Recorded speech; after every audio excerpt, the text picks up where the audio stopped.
Olá pessoal, tudo bem com vocês? Aqui é o professor Mário André e nessa aula vamos conversar aqui um pouco sobre as propriedades que envolvem a potenciação de números naturais.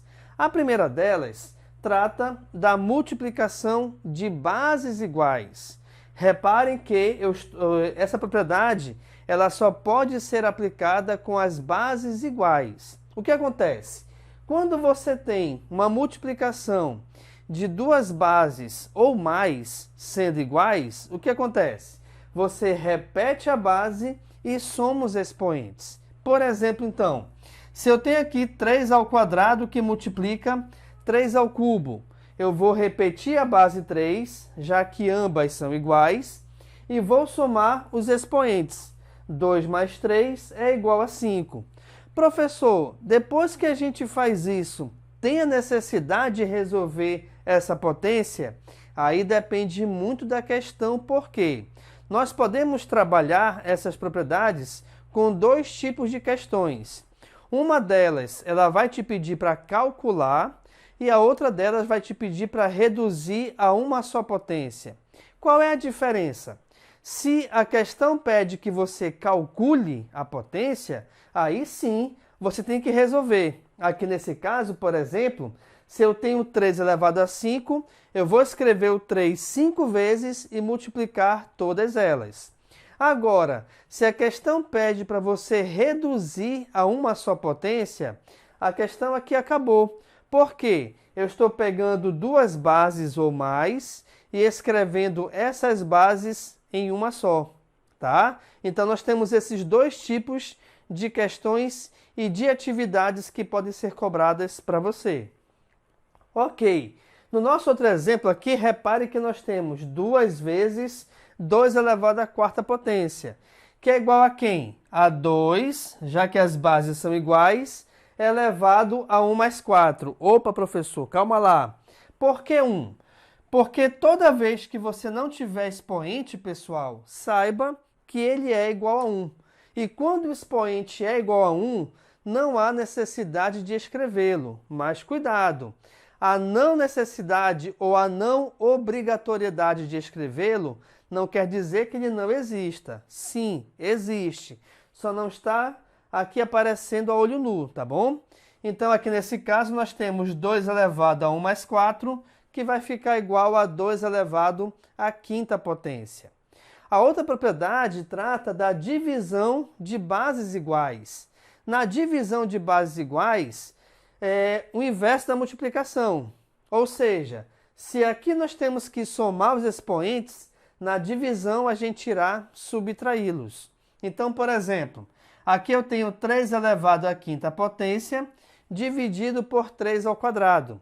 Então, já que as bases são iguais, a gente repete a base e subtrai os valores dos expoentes. Aqui, por exemplo, então, 5 menos 2, logicamente, o resultado é igual a 3. A mesma coisa aqui embaixo, olha lá. 2 elevado à quarta dividido por 2. Aqui nesse caso, o que acontece? Como o expoente é igual a 1, já que vimos aqui anteriormente, eu vou repetir a base que é 2 e resolver a subtração 4 menos 1, cujo resultado também é igual a 3. Professor, você está falando muito em bases iguais. E se de repente as bases forem diferentes?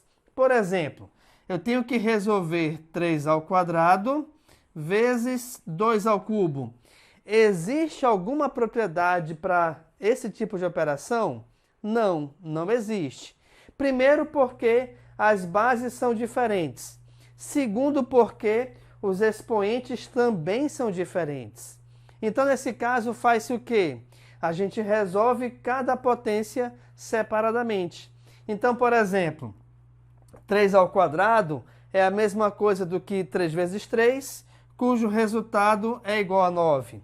2 ao cubo é a mesma coisa do que 2 vezes 2 vezes 2, cujo resultado é igual a 8. E 9 vezes 8 é igual a 72. Uma outra propriedade importante, pessoal, interessante também é a seguinte. Se de repente eu tenho uma multiplicação de bases diferentes, mas os expoentes são iguais, esse expoente ele vale para a multiplicação das bases. Então, por exemplo, se eu tenho aqui 3 ao cubo vezes 2 ao cubo, é a mesma coisa do que 3 vezes 2 elevado ao cubo, que na verdade, 3 vezes 2, logicamente, é igual a 6.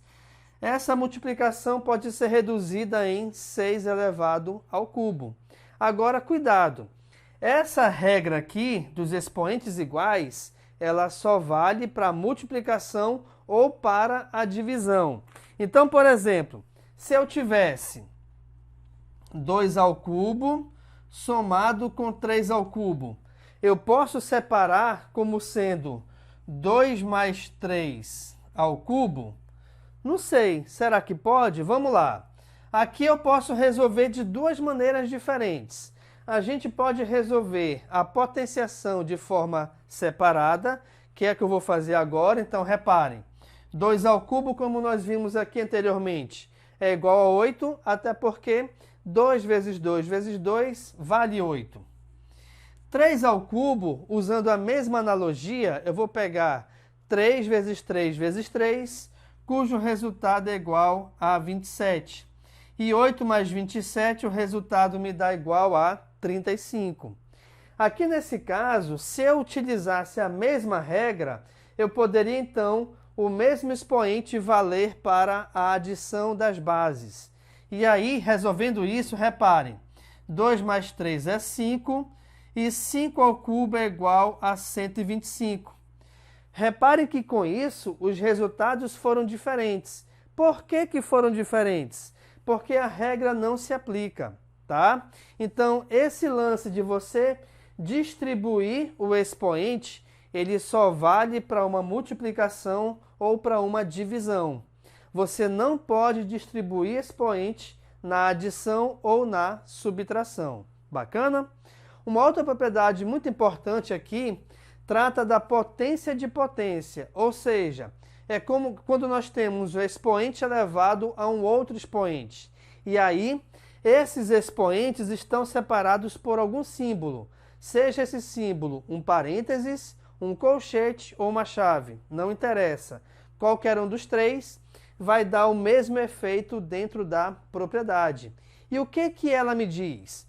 Ela me diz que quando você tiver uma base elevada a um expoente e essa base estiver elevada a outro expoente, você faz o seguinte, você repete a base e multiplica os expoentes. Então aqui, por exemplo, ó, 2 ao quadrado elevado ao cubo é a mesma coisa do que 2 elevado a 2 vezes 3, onde 2 vezes 3, logicamente, o resultado é igual a 6. Então isso aqui tudinho equivale a 2 elevado à sexta potência. A mesma coisa também acontece se eu inverter a ordem aqui dos expoentes. Por quê? Porque por se tratar de multiplicação, a propriedade comutativa ela atua aqui. Então, aqui inicialmente eu tinha 2 ao quadrado elevado ao cubo, mas eu poderia ter 2 ao cubo elevado ao quadrado. Reparem que o efeito é o mesmo. O resultado é o mesmo. Por quê? Porque estamos tratando da multiplicação de expoentes. E a multiplicação, ela admite a propriedade comutativa, que é a ordem dos fatores, tá bom? Agora, muito cuidado que essa regrinha aqui, da potência de potência, ela só se aplica quando os expoentes estiverem separados por algum símbolo matemático, seja ele parênteses, colchetes ou chaves. E se não possuir esse símbolo, por exemplo, eu tenho 2 elevado ao cubo elevado ao quadrado. Reparem que aqui nesse exemplo não existe nem parênteses, nem colchetes e muito menos chaves. Isso aqui vai dar quanto? Pode ser resolvido? Pode. A resolução aqui se dá pela potenciação de cima para baixo. Ou seja, aqui eu vou marcar esses dois primeiros expoentes, onde, marcando esses dois, reparem que nós temos aqui 3 ao quadrado. E 3 ao quadrado, nós vimos que o resultado é igual a 9. Sendo assim, 2 elevado ao cubo elevado ao quadrado equivale a 2 elevado à nona potência. Então, você consegue reparar que, com isso, Essa propriedade, ela só se aplica quando os expoentes estiverem separados por algum símbolo matemático. Se não, você resolve a potenciação dentro dos expoentes, obedecendo logicamente a ordem que eles estão escritos. Como assim a ordem? Porque, por exemplo, assim como eu fiz aqui acima, eu poderia ter 2, deixa eu só fazer aqui. Eu poderia ter 2 elevado ao quadrado elevado ao cubo. Poderia ter isso? Poderia. Aí tu pensa assim, peraí, professor, se aqui aconteceu a comutativa, aqui também vai acontecer a comutativa? Não. Por que não? Porque aqui eu tenho que resolver essa potenciação, ó. E 2 elevado ao cubo é igual a 8. Então, nesse exemplo aqui de cima, o resultado foi 2 elevado à nona potência, e esse resultado aqui embaixo, o resultado foi 2 elevado à oitava potência. Por que isso? Porque por não termos o símbolo, seja parêntese, colchete ou chaves, a regra da comutativa na multiplicação, aqui ela não pode ser aplicada. De princípio, pode parecer um pouco confuso, né? Mas quando você resolver as atividades voltadas para as propriedades da potenciação, você vai ver que na prática isso aqui vai se tornar bem fácil de você aprender. E por falar em atividade, aqui na descrição do vídeo aqui embaixo, eu coloquei aqui um link que, ao clicar nele, vai te direcionar para uma atividade voltada para as propriedades da potenciação. Então você clica, se der, imprime a atividade, se não, resolve pelo computador mesmo, tá? Mas tente resolver aí as atividades, e se você tiver alguma dúvida, coloque aqui nos comentários que eu tentarei resolver e te ajudar o mais breve possível. No mais, então, é isso, pessoal. Muito obrigado pela atenção e eu te aguardo na nossa próxima aula. Valeu, galera!